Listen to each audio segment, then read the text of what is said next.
हम सब यहाँ इस प्रांगण में गुरु पूर्णिमा उत्सव मनाने के लिए एकत्र हुए हैं। गुरु शिष्य परंपरा, गुरु का महत्व हमारी सनातन और हिंदू संस्कृति में बहुत पुरानी संस्कृति है। या ऐसा कह लें कि जब से हमारी संस्कृति और वेद बनने चालू हुए और जैसे जैसे इंसान धीरे धीरे अपनी एक जगह एकत्र होकर सभ्यता की शुरुआत हुई, तब से ही गुरु और शिष्य परंपरा चलती चली आई है। एक घटना के अनुसार ऐसा माना जाता है कि ईश्वर ने जब सृष्टि की रचना की तो अपने रहने के लिए सबसे देवतुल्य अगर जमीन उन्होंने खोजने की कोशिश की तो उन्हें यह भारत भूमि नजर आई। भारत भूमि ही क्यों? तो हमारी एक ऐसी भूमि है जो तीन तरफ से समुद्र और एक तरफ से हिमालय पर्वत से घिरे होने के कारण भौगोलिक रूप से सबसे सुरक्षित और मौसम के रूप में 6 ऋतुएं भगवान ने प्राकृतिक रूप से हमें प्रदत्त की है।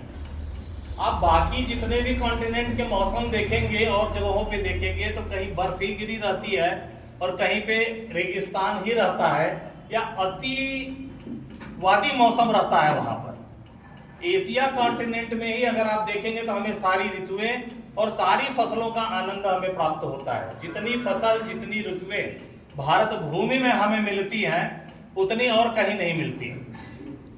तो ईश्वर ने तय किया कि यहाँ रहना है और उन्होंने देवतुल्य से जमीन को अगर स्वीकार किया तो साथ ही उन्होंने अपने एक समाज को बनाने के लिए सृष्टि की रचना की और सृष्टि को निरंतर चलाए रखने के लिए, समाज को चलाए रखने के लिए कुछ नियम कानून चाहिए होते हैं, जिसकी वजह से कुछ संविधान ऐसे होते हैं जिनकी वजह से हमारी सभ्यताएं आगे बढ़ती हैं उनको मानते हुए।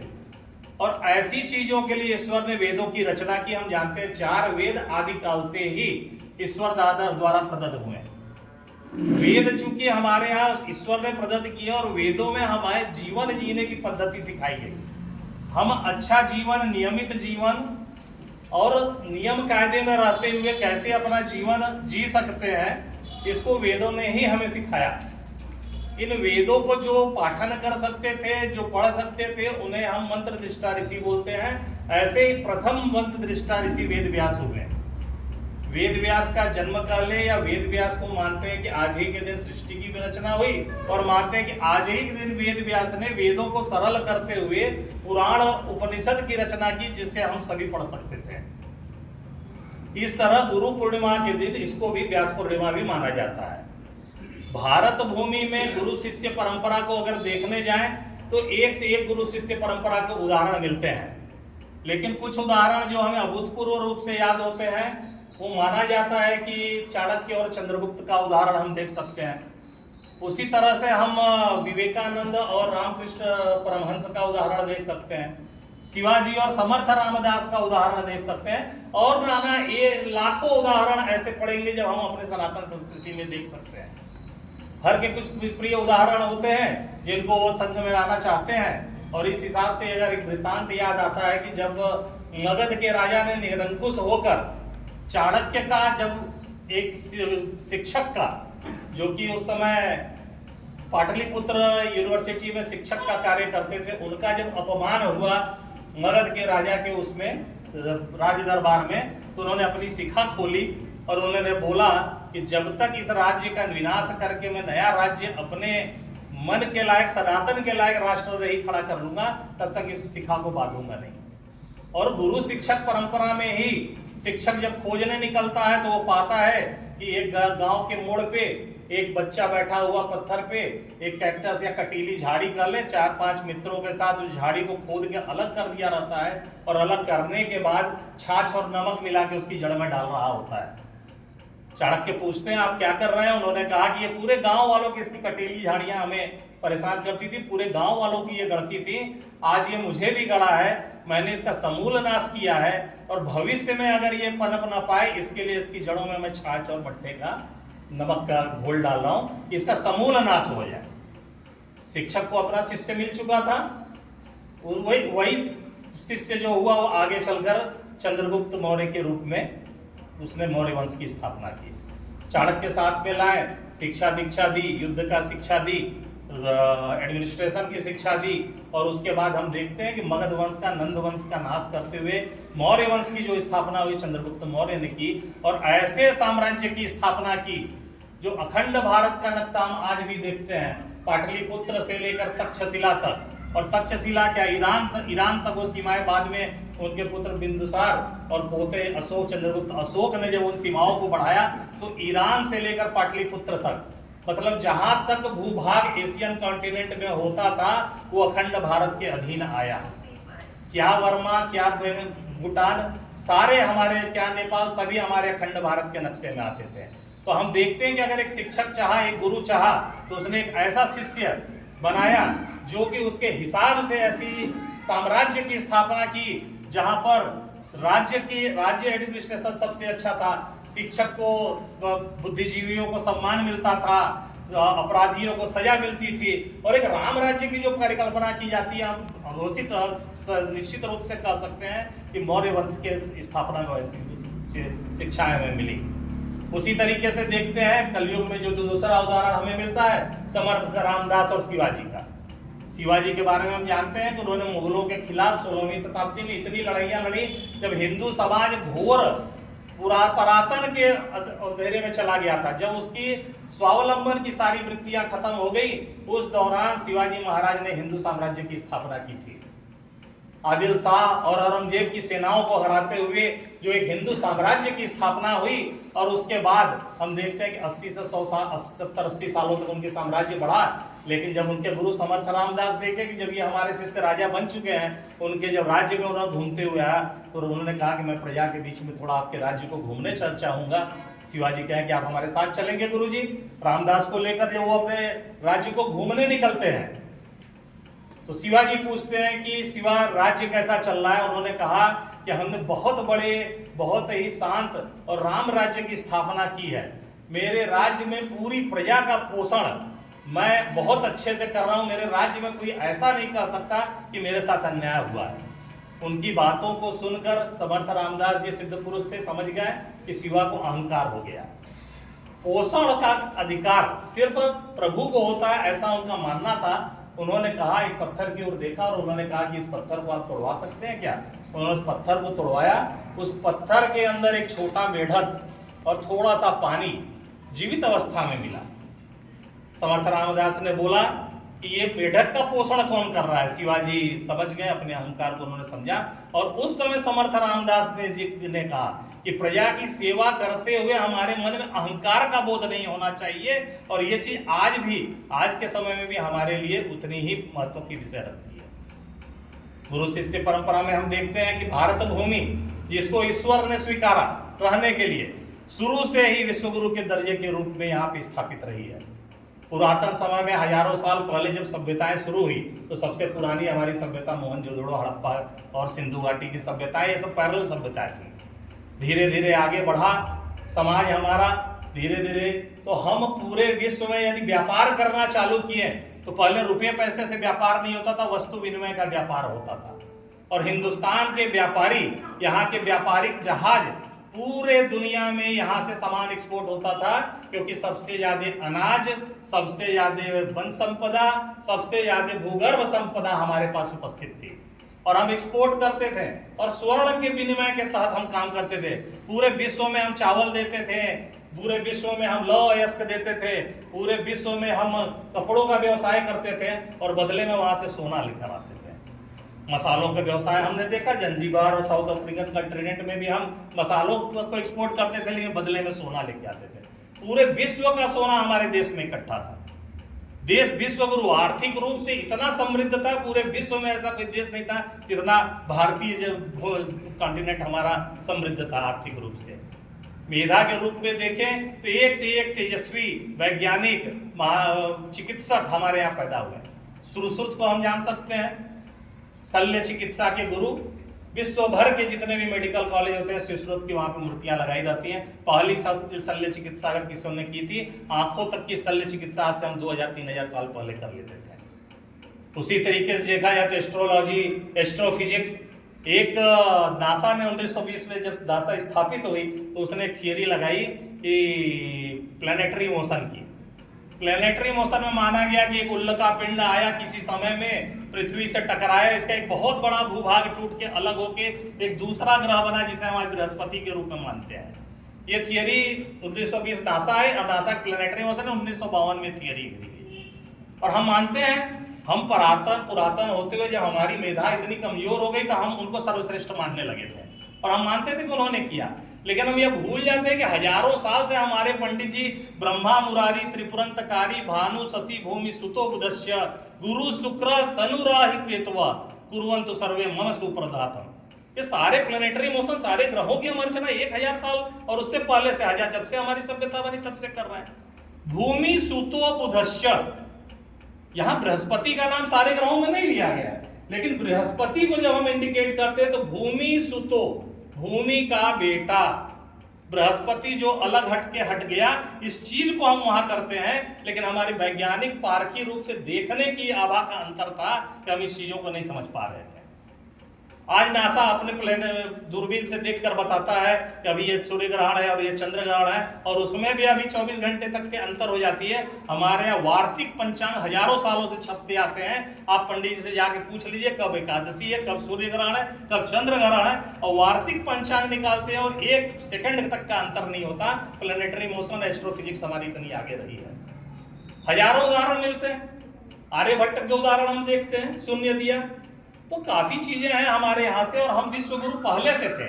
लेकिन जैसे जैसे देश आगे बढ़ता गया, 1000 ईस्वी से 1050 ईस्वी से जब मुस्लिम आक्रांता यहाँ आते गए, और आक्रांता आए क्यों? लुटेरा आएगा धनिक के घर में, धनिक कभी कहीं किसी के यहाँ लूटने थोड़े जाता है। तो कभी भी आप विश्व इतिहास को देखिएगा तो भारत का किसी भी दूसरे देशों के ऊपर आक्रमण का कोई इतिहास आप नहीं मिलते। लेकिन हजारों साल की परंपरा में देखते आए कि बाहरी आक्रांताओं, चाहे वो मुस्लिम हो, चाहे अंग्रेज हो, चाहे वो हूण हो, बहुत सारे नाना प्रकार के आक्रांता हमारे ऊपर आक्रमण करते रहे थे, और मात्र हमारे लूटने के लिए। भारत मां, हम भारत को मां मानते हैं, और आक्रांताओं द्वारा दिया हुआ शब्द था सोने की चिड़िया। चिड़िया किसको बोलते हैं? चिड़िया उसको बोलते हैं जिसका शिकार किया जाना हो। हम तो भारत मां बोलते थे, हमारी भारत मां स्वर्णमयी मां है, और उसको आक्रांता आए तो बोलते थे कि सोने की चिड़िया, क्योंकि चिड़िया के शिकार करके यहाँ के सोने चांदी। और हम देखते भी हैं कि सोमनाथ मंदिर को लेके जितने हमारे मंदिर थे उनको तोड़े गए, उनको लूटा गया, यहाँ पे बर्बर चीजें की गई, और बर्बरता के साथ काफी कुछ परिवर्तन हमारे देश और समाज में आया। 300 साल मुगल और 200 साल अंग्रेजों के आक्रमण और अत्याचार के बाद भी अगर आज हम सब यहाँ पर हिंदू बनकर बैठे हुए हैं तो इसमें हमारा कोई योगदान नहीं है। हमारी 5 पीढ़ी 10 पीढ़ी पहले, उस समय में जिस समय औरंगजेब की लपलपाती हुई तलवार पूरे देश में गुजरी, और जो हमारे पूर्वज जजिया कर को देने के बाद भी, उतने आक्रांताओं के आक्रमण को सहने के बाद भी अगर हिंदू धर्म और सनातन धर्म को नहीं छोड़ा, तो धन्य है ऐसे पूर्वज कि आज हम यहाँ पे इस प्रांगण में बैठकर हिंदू के रूप में गुरु पूजन करने के लिए उपस्थित हुए हैं। इसमें हमारा आज के समय में कोई योगदान नहीं है, लेकिन वो पीढ़ियों का जो योगदान आया, जब उतने आक्रमण, उतने अत्याचारों के बाद भी अगर वो कन्वर्ट नहीं हुए, तो छोटे मोटे हम एग्जाम्पल आज के डेट में देखते हैं कि हमारे देश में धर्मांतरण के उदाहरण बहुत सारे बढ़ रहे हैं। हमारा कहीं से धर्म परिवर्तन करने का अधिकार नहीं बनता है, क्योंकि ये हमारी दी हुई चीज ही नहीं है। कितने रक्त बहाए, कितने पाप झेले, कितने हमने अत्याचार झेले, तब आज हम हिंदू हैं। इस तरीके से देखते हुए जब देश का मनोबल टूटा हुआ था, हम मान चुके थे कि हिंदू कहीं से कुछ नहीं हो सकता। ऐसे समय में एक नया क्रांतिकारी, विचारों का क्रांतिकारी डॉक्टर हेडगेवार जी के दिमाग में कुछ परिकल्पनाएं जन्म ले रही थी। 27 सितंबर 1925 को राष्ट्रीय स्वयंसेवक संघ की दशहरा के दिन उन्होंने नागपुर में स्थापना की। सोचते क्या है, सारी चीजों को उन्होंने सोचा, हम क्या थे, क्या हो गए और क्या होंगे अभी, ये सारे विचार वो करते थे। जब हिंदू एक नहीं था, परातन था, राजा अलग अलग लड़ते थे, तब तो हमने 1000 साल की पराधीनता झेली, इतने आक्रमणकारियों का आक्रमण झेला। और अकल की डेट में अगर अंग्रेज हमारे देश को आजाद करके भी चले जाते हैं तो यह देश आजाद रह पाएगा कि नहीं रह पाएगा, ये सबसे ज्यादा सोचने की बात थी। इसको वो सोच सोच कर उन्होंने ऐसा विचार आया, जबकि वो MBBS डॉक्टर थे 1925 में डॉक्टर, और डॉक्टर कंप्लीट करने के बाद अगर चाहते हैं तो जिस तरह सारे उस समय IAS के एग्जाम होते थे, जितने लोग थे सब सुखपूर्वक जीवन बिताते थे, अंग्रेजों के चाटुकार बन के। डॉक्टर साहब चाहते तो कब से आसान जीवन जी सकते थे, लेकिन उस मतवाले को ऐसा कुछ भी नहीं चाहिए था। उसे चाहिए था तो हिंदू समाज का संगठन और भारत माता की जय। और 27 सितंबर 1925 में उन्होंने संघ की स्थापना की और उद्देश्य क्या था? उद्देश्य था कि पूरे हिंदू समाज का संगठन किया जाएगा। हिंदू समाज का संगठन कैसे होगा? तो अभी हमारे आसपास जितने युवा बौद्धिक बुद्धिजीवी लोग हैं उनको हम इकट्ठा करेंगे, उनको कुछ सर्टेन ट्रेनिंग देंगे, कुछ ट्रेनिंग के बाद उनको हम समाज में छोड़ेंगे, वो जिन जगहों पे जाएंगे वहां ऐसा ही काम करेंगे और एक ऐसा चेन रिएक्शन पूरे भारत में पैदा होगा कि जो एक विचारधारा, एक समाज और एक समान सोचते हुए, जिसके मन में, जिन स्वयंसेवकों के मन में मात्र एक भावना होगी कि चाहे कुछ भी करना रहे, हमारे लिए सर्वप्रथम भारत माता की जय है। स्वयंसेवकों का मूल वाक्य है। कुछ भी करें, गतिविधियां अलग अलग हो सकती हैं, संगठन अलग अलग हो सकते हैं, लेकिन सभी स्वयंसेवकों के मन में एक भाव होता है कि भारत माँ की जय कैसे होगी। हमें वही कार्य करना है जो हम भारत माता की जय के लिए करते हैं। इसकी परिणति हम विविध संगठनों के रूप में देखते हैं, चाहे वो सेवा भारती में कर रहे हो, चाहे वो स्वदेशी जागरण मंच में कर रहे हो, चाहे भारतीय मजदूर संघ में कर रहे हो, या जिस भी संगठनों में रह के वो कार्य कर रहे हो, शुरुआत मात्र एक चीज रहती है, मूल उद्देश्य की भारत माँ की जय होना है। और ऐसा करते उन्होंने विचार किया और उन्होंने संघ की स्थापना की। 15 स्वयंसेवकों को लेकर उन्होंने मोहिते केवाड़ा में जब संघ की स्थापना की तो लोग बोले कि डॉक्टर पागल हो गया है, हिंदुओं का संगठन करने के लिए 15 छोटे छोटे बच्चों को लेकर ये चला है। और आप देखेंगे कि कालांतर में वही बच्चे जब प्रशिक्षित होकर निकले और उनको विभिन्न जगहों पर जब शाखा लगाने के लिए भेजा गया तो धीरे धीरे एक शाखा की श्रृंखला पूरे देश में प्रारंभ हुई। ऐसे बच्चे जो आजन्म अविवाहित रहकर संकल्प लिया कि देश की सेवा कहेंगे, उनको प्रचारक बोला गया। धीरे धीरे संघ की पद्धति बनती चली गई, संघ के कार्य बढ़े। शुरुआत में जब कार्य आगे बढ़ा, डॉक्टर साहब ने अपने जेब के पैसों से संगठन चलाया, लेकिन संगठन के काम जब आगे बढ़ते हैं तो हमें पता है कोई भी संगठन का कार्य आगे बढ़ता है तो पैसों की जरूरत पड़ती है। कैसे होगा? तो समाज के सक्षम लोगों के साथ, अपने समवैचारिक लोगों के साथ, अपने मित्रों के साथ लेते लेते कुछ से उधार मांगा गया, कुछ से सहयोग मांगा गया, कार्यक्रम बढ़ते गए। लेकिन हमारे यहाँ इस शाखा से एक स्वयंसेवक दीक्षित होता है और उसको हम बोलते हैं कि अब तुम यहाँ से उठो, मुर्गा में जाके अगर शाखा लगाओ, तो उसको भरण पोषण जीवन यापन के लिए कुछ वहां चाहिए। इसकी व्यवस्था कौन करेगा? इन सभी योजनाओं को रहते हुए एक योजना बनाई गई कि हम सभी स्वयंसेवक एक साथ बैठेंगे और उसमें एक गुरु तय किया जाएगा। गुरु तय करने के लिए संघ में सारे भी निर्णय, आज भी हम लोग बैठते हैं तो सारे निर्णय सामूहिक होते हैं, अकेला कोई भी निर्णय नहीं होता। डॉक्टर साहब ने स्वयंसेवकों के लिए एक बैठक बुलाई, तय हुआ कि गुरु कौन बनेगा। कुछ छोटे बच्चे जो मानते थे कि हम यहाँ शारीरिक और बौद्धिक का यहाँ पेरा का अभ्यास करते हैं शाखा में, बजरंगबली से बढ़िया शारीरिक और बौद्धिक का उदाहरण हमारे हिंदू सनातन धर्म में नहीं मिलता, बजरंगबली को हम गुरु बनाएंगे। कुछ लोगों ने बोला कि शिवाजी का उदाहरण, जब पूरा समाज, हिंदू समाज दब गया था, उस समय शिवाजी ने हिंदू मानस की रक्षा की, हिंदू स्वाभिमान की रक्षा की, तो हमें मानना है कि हम शिवाजी को गुरु बनाएंगे। कुछ लोगों को मानना था कि हमें गणेश जी को बनाना चाहिए, और कुछ स्वयंसेवकों का मानना था कि संघ की स्थापना डॉक्टर साहब ने की, उनका जीवन काफी आचरण पूर्वक था, उनको देख के सारे स्वयंसेवक प्रेरणा प्राप्त करते थे, तो उनको लगा कि आपका आदर्श जीवन है गुरुजी, हमारे लिए तो आप ही गुरुजी बनेंगे। डॉक्टर साहब ने बोला।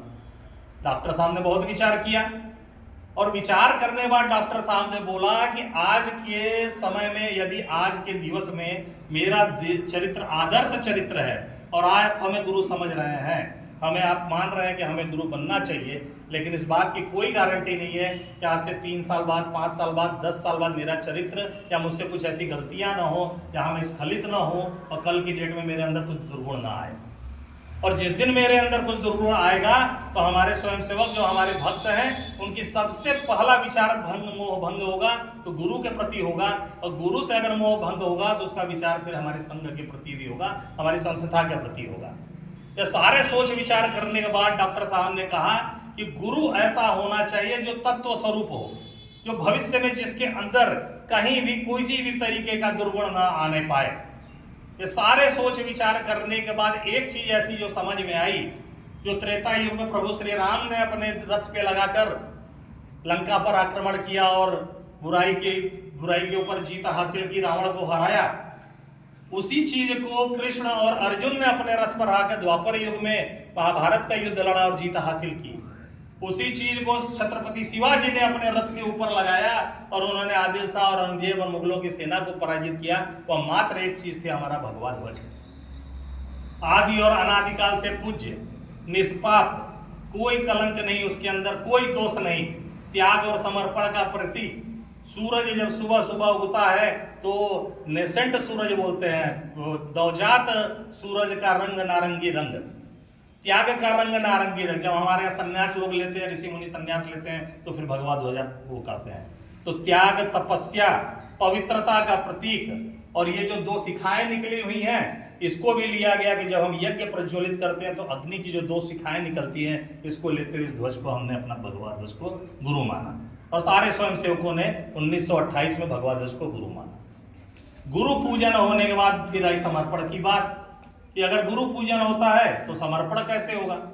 तो हम देखते हैं कि तत्व रूप में भी हम ज्ञान प्राप्त कर सकते हैं। साक्षात गुरु तो ज्ञान देते ही हैं, लेकिन तत्व रूप में ज्ञान का सबसे बड़ा उदाहरण एकलव्य और द्रोणाचार्य का है। उन्होंने मूर्ति बनाकर उसकी पूजा की और वो सारा ज्ञान अर्जित किया।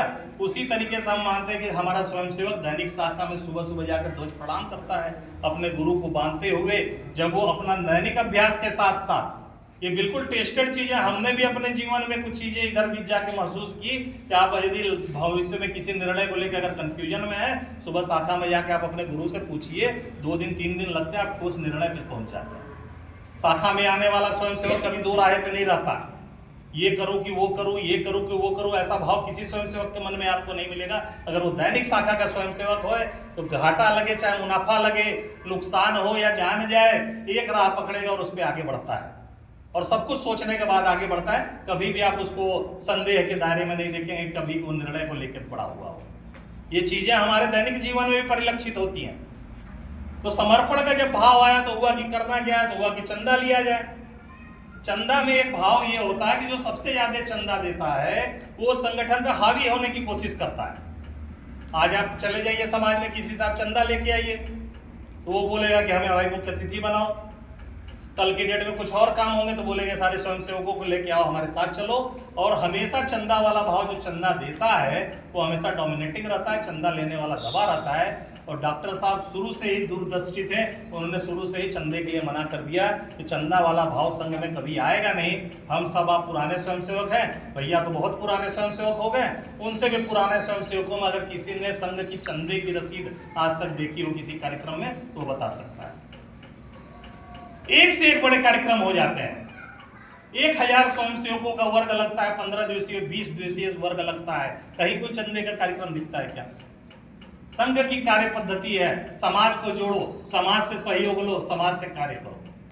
20 दिन का वर्ग लग रहा है, 100 किलो आटा चाहिए, राज्यवर्धन भैया आटा दे दीजिएगा, पैसा आपसे कोई नहीं मांगेगा भैया, कोई स्वयंसेवक कोई पहुंचेगा भैया कुक का पैसा दे दीजिएगा, भाई साहब तेल का पैसा दे दीजिएगा। और देखिएगा कोई आटा दिया, कोई तेल दिया, कोई चावल दिया, हजार स्वयंसेवकों का 15-15, 20-20 दिन का वर्ग चलता चला जाता है और किसी को पता नहीं चलता कि इतना बड़ा वर्ग कैसे हो गया। ये हमारी कार्य पद्धति है। तो चंदे के लिए शुरू से मना किया गया। दूसरे भाव क्या है, तो दान ले लो। दान में भी वही भाव आता है, जो दान देता है वो बड़ा होता है, जो दान लेता है वो छोटा होता है। आपने 10 रुपया दान दिया पंडित जी को, आपने 20 रुपया दिया, उन्होंने 50 रुपया दिया। 50 रुपया वाला पंडित जी को बोल रहा है कल सावन का पहला सोमवार है, मेरे यहाँ पंडित जी पूजा होनी चाहिए, पंडित जी दबाव में है, 10 वाले की बात काटो। या भक्त तो सारे हैं, लेकिन उसमें भी समाज में दोहरी नीतियां आती हैं। और डॉक्टर साहब ने इस भाव को भी खंडित किया कि इस भाव में भी हम दान भी नहीं ले सकते हैं। इसलिए संघ कभी भी दान नहीं, सहयोग शब्द का इस्तेमाल करता है। भैया आपका सहयोग चाहिए, 10 किलो आटा हमें दे दीजिए आप। तो सबसे पवित्र भाव करेंगे क्या, तो समर्पण का भाव होता है। समर्पण का भाव क्या है? समर्पण का भाव है जो एक पिता के पुत्र के प्रति होता है, एक माता का अपने बेटे के प्रति होता है, एक पुत्र का अपने पिता के प्रति होता है। एक पिता अपने बेटे को अगर प्यार किया तो समाज में जाकर बताता नहीं है कि मैंने आज अपने बेटे को बहुत प्यार किया। या एक बेटा अपने पिता की सेवा करता है, पैर दबाया या फिर बीमारी में अगर उसने वो की तो समाज में आके बोलेगा नहीं कि हमारे पिताजी बीमार था। ये समर्पण का भाव है। ये हमारे दिल से ये प्रेरणा आती है कि हम समर्पण कर रहे हैं अपने पिता के प्रति, अपनी माँ के प्रति, अपने समाज के प्रति। और हम सारे स्वयंसेवक जो यहाँ बैठे हुए हैं, हम यहाँ मात्र एक हम सबको जोड़ के रखने वाली बातें हैं, एक शब्द है भारत माता की जय। हम भारत माता की संतानें हैं और हम यहाँ बैठे हुए सिर्फ भारत माता की जय करने के लिए। इसलिए राज्यवर्धन भैया कहीं के हैं, हम कहीं के हैं, आप कहीं के हैं, बहुत सारे आपस में परिचित नहीं है, लेकिन एक भाव, एक सूत्र हमें जोड़कर यहाँ बैठाया हुआ है कि हम मन में एक भाव है कि हमें भारत माता की जय करनी है। और इस भाव से हम यहाँ आकर बैठे हुए हैं। एक सूचना गई होगी, करवा जी ने दी होगी, और आप सभी स्वयंसेवक यहाँ आकर बैठे हुए हैं। वो समर्पण का भाव है। हमारा समर्पण अपनी माँ के प्रति है। और हम माँ के संघ की शाखाओं में, संघ के कार्यक्रमों में तालियां नहीं बजती, मात्र इसी भाव से नहीं बजती क्योंकि यदि हम अपनी माँ की सेवा करेंगे तो उसके लिए हमें ताली की अपेक्षा नहीं। हम कितना भी अच्छा कार्यक्रम कर दे, कुछ भी कर दे, लेकिन संघ का स्वयंसेवक कभी नहीं चाहता कि उसको प्रसिद्धि मिले। संघ का स्वयंसेवक कभी नहीं चाहता कि उसके लिए तालियां बजे। मौन तपस्वी साधक बनकर हिमगिरी सा चुपचाप गले। सुबह शाखाएं लगाते होंगे कमल भैया आप लोग, कभी प्रसिद्धि की चाह नहीं, हमें शाखा लगानी है, अपने स्वयंसेवकों को लेना है, काम करना है। 7 बजे जब दुनिया जगती है हम अपने धंधे पे चले जाते हैं। ना हमें बैनर की चाह है, ना पोस्टर की चाह है। और ये इसलिए है कि हम अपनी माँ की सेवा कर रहे हैं। और माँ की सेवा करते हुए प्रसिद्धि की क्या चाह। तो इस भाव से जब हम आए तो हमारे मन में आया कि हमें समर्पण करना चाहिए। अब समर्पण क्यों करना चाहिए और समर्पण का क्या अर्थ है? तो हमारे जो सबसे बेहतरीन और प्रशिक्षित स्वयंसेवक होते हैं वो देश की सबसे दुर्गम परिस्थितियों में जाकर हिंदू समाज के लिए काम करते हैं, जिनको हम प्रचारक कहते हैं। आज से 20 साल 30 साल पहले आप देखेंगे तो 7 सिस्टर्स बोलते हैं नॉर्थ ईस्ट को। नॉर्थ ईस्ट का सबसे सुंदर उदाहरण आपके सामने है।